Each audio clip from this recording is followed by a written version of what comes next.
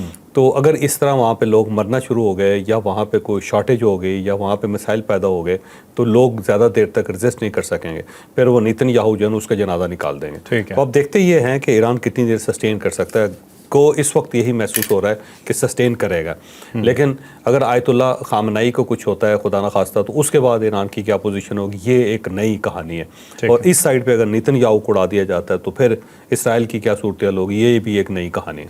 ٹھیک ہے. تو ناظرین اسرائیل تو بن چکا اس وقت بدمعاش ریاست, وہ مسلمانوں کا قتل عام کر رہا ہے اور کوئی اسے روکنے والا نہیں, ہر چیز کو وہ جسٹیفائی کرتا ہے اور یورپ اور امریکہ اسے بیک کرتے ہیں. یہ نظر آ رہا ہے, اس وقت کلیئر کٹ نظر آ رہا ہے ایون کہ یورپ اور امریکہ کے اندر سے آوازیں اٹھنی شروع ہو گئی ہیں کہ اس بدمعاش کو روکا جائے اور اس کی پوری کوشش ہے کہ امریکہ کو شامل کر لیا جائے اس جنگ میں اور امریکہ ڈائریکٹلی انوالو ہو جائے. یہ ٹاپک تو ہم آگے جا کے ڈسکس کریں گے, لیکن سر دست ایک بہت خطرناک خبر آئی ہے, وہ یہ ہے جی کہ پہلے ایک ڈس انفارمیشن پھیلائی گئی کہ تہران کو خالی کروایا جا رہا ہے اور تہران سے لوگ بھاگ رہے ہیں کہ تہران تباہ ہونے والا ہے. لیکن اب پاسدارانہ انقلاب نے ایک بہت بڑی دھمکی دی ہے اور ہم نے یہ دیکھا ہے کہ جب وہ دھمکی دیتے ہیں تو وہ پورا کر کے بھی دکھاتے ہیں. یہ دھمکی کیا ہے, تل ابیب کے ساتھ کیا ہونے جا رہا ہے, پوری سٹوری جانتے ہیں. اب دیکھو جب تہران کے اوپر انہوں نے اناؤنسمنٹ کی اسرائیل نے کہ یہاں سے شہری نکلنا شروع ہوں تو شہری نکلے. یہ نہیں ہے کہ شہری وہاں سے نہیں گئے, بلکہ اس جنگ سے پہلے جب حالات خراب ہو گئے تھے تو لوگ تہران سے نکلے ہیں اور پہاڑوں کی طرف گئے ہیں. اور اس کے بعد بھی جب یہ اٹیک ہوا ہے تو اس میں بھی بہت ساری فیملیز جو انہوں نے نقل مکانی کی ہے. لیکن اس کا مطلب یہ نہیں ہے کہ سارا شہری ویران ہو گیا اور لوگ وہاں سے دوڑ گئے, ایسا نہیں ہے. لیکن جو امیر لوگ ہیں, جو افورڈ کر سکتے ہیں, جن کے اور گھر تھے, جو مختلف ایران کے اندر بھی یہ روایت ہے کہ لوگ ایک سے زیادہ گھر بناتے ہیں, پہاڑوں کی طرف بناتے ہیں یا سمندروں کے پاس بناتے ہیں چھٹیاں گزارنے کے لیے. تو جس کے پاس دوسرا گھر تھا تو وہ ذرا سیف سائڈ پہ چلا گیا. اور یہ ہر جگہ پہ ہوتا ہے, جیسے کہ آپ دیکھیں نا تل ابیب سے بھی لوگ آئے ہوئے, اس سے پہلے اس ایران کی طرف سے حملے سے پہلے جہاز جو ہیں اسرائیل سے اڑے ہیں اور نکلے ہیں لوگ وہاں سے اور یورپ کی طرف چلے گئے ہیں اور افریقہ کی طرف چلے گئے ہیں, دور گئے ہیں تاکہ جہاں سے جنگ سے اپنے آپ کو محفوظ رکھا جا سکے. تو یہ تہران کے اندر بھی ہوا ہے. لیکن اس طرح نہیں ہے کہ سڑکیں جیم ہو گئی ہوں اور ہر آدمی جو ہے کسی کے پاس سائیکل ہے, کسی کے پاس موٹر سائیکل ہے, کوئی پیدل دوڑ پڑا ہے, کوئی ٹرکوں کے اوپر سوار ہو گیا, کوئی لائنیں لگ گئی ہیں. یہ نہیں ہے, یہ اس طرح نہیں ہوا. ساتھ ہی کیونکہ اسرائیل کی طرف سے یہ دھمکی دی گئی ہے تو ساتھ ہی پاسداران کی طرف سے, ایران کی طرف سے دھمکی دے دی گئی ہے تل ابیب. اور لوگوں سے کہا گیا ہے کہ آپ تل ابیب جو ہے نا اس کو خالی کر دیں کیونکہ آج رات ہم حملہ کرنے والے ہیں. اور باقاعدہ وارننگ جاری کی گئی ہے اور ان کی لوکل زبان کے اندر ہبرو میں وہاں پہ اور بروشرز بھی پھینکے گئی ہیں اور وہاں پہ اناؤنسمنٹ بھی ہوئی ہے. تو اب ایران کی طرف سے بھی اناؤنسمنٹ ادھر بار بار کی جا رہی ہے اور لوگ اس کو انٹرپریٹ بھی کر رہے ہیں, لوگ اس کو سن بھی رہے ہیں. تو اب دیکھتے ہیں کہ کون سا شہر خالی ہوتا ہے, کیونکہ ایران نے ڈیفینیٹلی جواب تو دینا ہے. کیونکہ اس سائڈ پہ دیکھو نا سویلین کو ہٹ کیا گیا اور ان کی لائیو ٹرانسمیشن چل رہی تھی ٹیلی ویژن کے اوپر, اور بلکہ میں چاہوں گا کہ اس کو تھوڑا سا حصہ دکھا بھی دیا جائے, جتنا حصہ ہم دکھا سکتے ہیں. ہاں جی, اس کی فوٹیج دکھا دیتے ہیں. تو اب دیکھیں وہ خاتون ہے اور وہ اینکر ہے اور وہ گفتگو کر رہی ہے اور اوپر سے پھر اٹیک ہو جاتا ہے, پھر وہ چلی جاتی ہے. لیکن اس کے تھوڑی دیر بعد دوبارہ ان کی نشریات جو ہیں وہ سٹارٹ ہوتی ہیں اور وہی خاتون اینکر جو ہیں وہ بیٹھ کے دوبارہ اس کو سٹارٹ کرتی ہے. تو ایک میسج یہ دیا گیا ہے اسرائیل کو کہ اگر آپ ایک جگہ پہ ہٹ کریں گے یا آپ ایک ہماری عمارت برباد کریں گے تو دوسرا اسٹوڈیو موجود ہے, ہم وہاں سے اپنی نشریات سٹارٹ کر دیں گے اور ہم بھاگیں گے نہیں. تو یہ انہوں نے ایک اچھا میسج دیا. لیکن یہ دیکھیں نا اب ٹیلی ویژن کی بلڈنگ کو لائیو ٹرانسمیشن چلتے ہوئے ہٹ کرنا اور پھر اس کی فوٹیج ریلیز کرنا اسرائیل کی طرف سے انتہا درجے کی زیادتی ہے. لیکن میرا خیال ہے وہ کوئی نیکسٹ لیول پہ چلا گیا ہوا ہے اور اسرائیلی اب انہیں ان چیزوں کا کوئی احساس نہیں. پھر تبریز کے اندر بھی اس وقت حملہ ہو رہا ہے, بار بار حملے ہو رہے ہیں. آذربائیجان جو ان کا صوبہ ہے تبریز, اس کا کیپٹل ہے, وہاں پہ بھی بار بار حملے ہو رہے ہیں اور دیکھے جا رہے ہیں. تو پورا اس وقت ایران جو ہے ظاہر ہے پریشان تو ہے اور ایئر ٹریفک بند ہے, بہت سارے لوگ, بلکہ جو حاجی ہیں ان کو بھی دیکھیں نا, سعودی عربیہ نے بھی ان کو مہمان اپنا ڈکلیئر کر دیا. پاکستان نے آج میسج دیا ہے کہ جناب جتنے حجاج ہیں بغیر ویزے کے وہ پاکستان آ سکتے ہیں. آن ارائیول ویزا کوئی ایشو نہیں ہے, آپ نے بس ایرانی پاسپورٹ آپ کے پاس ہونا چاہیے, آپ پاکستان میں لینڈ کریں, ہم آپ کے میزبان ہوں گے. تو پاکستان نے مہمان نوازی کا ان کو دعوت دے دی اور یہ بڑا میرا خیال ہے بہت بڑا دل ہے پاکستان کا. اور اس کے اوپر دیکھیں پھر تشکر پاکستان کے ان کی پارلیمنٹ کے اندر نعرے لگے ہیں.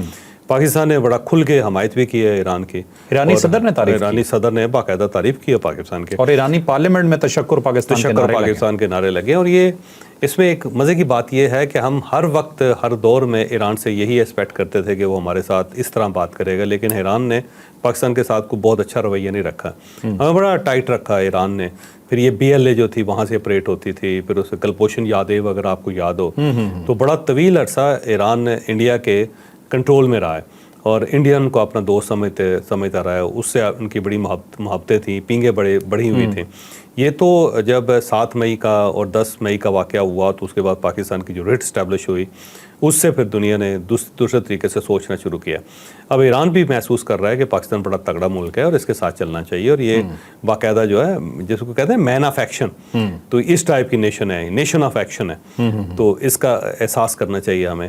تو اب جو پھینڈا لگا ہے انڈیا کو, تو اس کے بعد ایران کے دل میں بھی پاکستان کا احترام بڑا ہے. پاکستان نے جو کچھ اب ایران کے لیے کیا وہ آبویس ہے, بڑا کلیئر ہے, اور ایرانی اب اس کو تسلیم کر رہے ہیں. سر اس وقت تسلیم کرنا بھی چاہیے, دنیا ساری خاموش ہے, کوئی نہیں بولا جتنا پاکستان نے کیا, اس میں کوئی شک نہیں, کوئی شک ہی نہیں ہے سر. اچھا صاحب ایک چیز تھوڑی سی مجھے اور آپ سے پوچھنی ہے, یہ پاکستان کے خلاف بڑا خطرناک پروپیگنڈا ہو رہا ہے جو یقیناً را کروا رہی ہے. آئی ڈونٹ نو اس کے پیچھے موساد بھی شاید شامل ہو, لیکن کیا پاکستان گھسیٹا جائے گا اس جنگ میں؟ کوشش ہو رہی ہے نہیں, کیسے گھسیٹا جائے گا؟ وہ کوشش کرتے بھی رہے تو کوئی فرق نہیں پڑتا. لیکن یہ ہے کہ اگر اسرائیل خدا نہ خواستہ پاکستان کے اوپر بھی اٹیک کر دیتا ہے تو پھر تو جنگ ڈبل ہو جائے گی نا. ایسی بیوقوفی کر سکتا ہے؟ سردست مشکل ہے, کیونکہ امریکنز نہیں کرنے دیں گے, امریکن کبھی نہیں کرنے دیں گے. اور اگر اسرائیل کر دیتا تو پھر چائنا جو ہے نا ڈیفینیٹلی درمیان میں کودے گا. چائنا ہوگا, ایران ہوگا, پاکستان ہوگا, تو یہ پھر جنگ پڑتی چلی جائے گی. تو اس لیول پہ اسرائیل مجھے نہیں لگتا کہ جائے گا, اتنی بڑی بیوقوفی نہیں کرے گا. ٹھیک ہے, اب نیکسٹ ٹاپک بہت ہی امپورٹنٹ ہے جی, افغانستان کے حوالے سے, افغانیوں کے حوالے سے. ہم تو کچھ چیزوں میں تنگ ہیں. اب جب ہم بات کرتے ہیں نا افغانی کی تو آن جنیرک نہیں کرتے, ہم سب کو برا یا اس طرح سے کوئی الزام نہیں انہیں دے رہے ہوتے, لیکن درمیان میں کچھ ایلیمنٹس ایسے نکلتے ہیں اور ہم کہنے پہ مجبور اس لیے ہو جاتے ہیں کہ اکثر اس میں افغانی ہوتے ہیں. اب ایران کے اندر بھی ایک کریک ڈاؤن شروع ہو چکا ہے افغانی مہاجرین کے خلاف, ان پہ بہت بڑا الزام لگا ہے اور پاکستان بھی ہائی الرٹ ہو گیا اس کے بعد. یہ پوری سٹوری آپ کو بتاتے ہیں, بڑی دلچسپ سٹوری ہے. اب دیکھیں, ایران نے جب جاسوسوں کو گرفتار کرنا شروع کیا, کیونکہ وہاں ان کی سیکیورٹی بریچ ہوئی ہے اور ہر جگہ پہ ہوئی ہے, ان کے جو جہاں ان کے ملٹری انسٹالیشنز تھی وہاں پہ لوگ پہنچے ہیں. پھر وہاں اسرائیل کے ڈرونز اندر سے انہوں نے اٹیک کیا, پھر ان کے ویپن سے, ان کے بارود تھے, ان کے میزائل تھے, ان کے اس ٹائپ کی جو چیزیں تھیں وہ ظاہر ایران کے اندر سے استعمال ہوئی ہیں. تو اس کے بعد پاسداران ہیں, پھر ایرانی سوسائٹی, وہ ساری پورے بکھرے پڑے ہیں پورے ملک کے اندر. انہوں نے بڑی جلدی آئیڈینٹیفائی کر لیا کہ کون سے لوگ مشکوک ہیں. تو پہلا ایک بیچ گرفتار ہوا تھا جس میں 73 لوگ تھے, جس کے اندر انڈینز نکلے ہیں, اور وہ انڈینز وہاں پہ کاروبار کر رہے تھے, لیکن وہ موساد کے ایجنٹ تھے, اور وہاں سے انفارمیشن لے کے, ایرانین سے انفارمیشن لے کے وہ آگے پہنچاتے تھے, اور ان کو پھانسی لگا دی. آپ نے دیکھ لی ہوگی خبر, جو جاسوس تھے ان سب کو پھانسی لگا دی پاسداران نے. اچھا, اس کے بعد جو دوسرا بیچ گرفتار ہوا اس کے اندر افغانی نکلے, اور وہ افغانی جو نا وہ بھی وہاں پہ کاروبار کرتے تھے, اور کچھ نے وہاں پناہ لی ہوئی تھی, اور کچھ لوگ افغانستان سے بھاگ کے وہاں پہ گئے ہوئے تھے اور بڑے عرصے سے وہاں پہ رہ رہے تھے, تو موساد کے لیے وہ جاسوسی کر رہے تھے. تو یہ خبر جب پھیلی تو اس کے بعد جتنے وہاں پہ ایران کے اندر جتنے افغانی ہیں ان سب کی سیکیورٹی بھی ٹائٹ کر دی انہوں نے, ان کے خلاف بھی تحقیقات شروع کر دی ہیں, اور ان کے نیئر اباؤٹس اور ان کے آنے جانے کی روٹین اور جو جن لوگوں کے ساتھ ان کا کانٹیکٹ ہے وہ ساری پڑتال شروع ہو گئی. جب پاکستان کو یہ خبر ملی تو پاکستان بھی الرٹ ہو گیا, کیونکہ یہاں سے بھی بہت ساری انفارمیشن ہے جو باہر نکل رہی ہے.